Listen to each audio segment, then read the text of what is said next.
আসসালামু আলাইকুম প্রিয় ডিফেন্স লাভার বন্ধুরা, মাসুদ ডিফেন্স ব্লগে আপনাদের স্বাগত জানাচ্ছি। আজকে আমরা আলোচনা করব বাংলাদেশের আকাশ প্রতিরক্ষা ব্যবস্থা নিয়ে।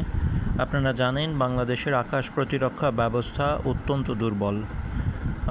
এই দুর্বলতার কারণে এই আকাশ প্রতিরক্ষা ব্যবস্থা বর্তমানে বাংলাদেশের সামগ্রিক নিরাপত্তা ব্যবস্থাকে ঝুঁকির মুখে ফেলেছে। বিভিন্ন ধরনের ড্রোন, নিচু দিয়ে উড়ে যাওয়া যুদ্ধবিমান অথবা নিচু দিয়ে উড়ে যাওয়া ক্রুজ মিসাইলকে ঠেকানোর কোনো শক্তিশালী মাধ্যম বাংলাদেশ সামরিক বাহিনী অথবা বাংলাদেশ বিমান বাহিনীর কাছে বর্তমানে তেমন একটা মজুদ নেই।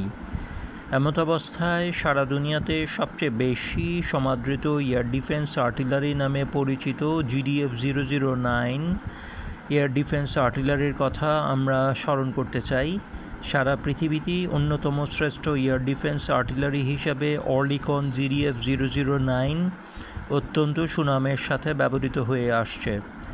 বাংলাদেশে ডিজিডিপি মহোদয়ের কাছে আমাদের বিনীত নিবেদন থাকবে যে বাংলাদেশের আকাশ প্রতিরক্ষার জন্য তথা সমগ্র ধরনের সমস্ত রকমের শত্রু থেকে আকাশকে প্রতিরক্ষার জন্য আমাদের সামরিক বাহিনীতে 350টিরও বেশি অর্লিকন GDF-009 সংযুক্ত করা হোক।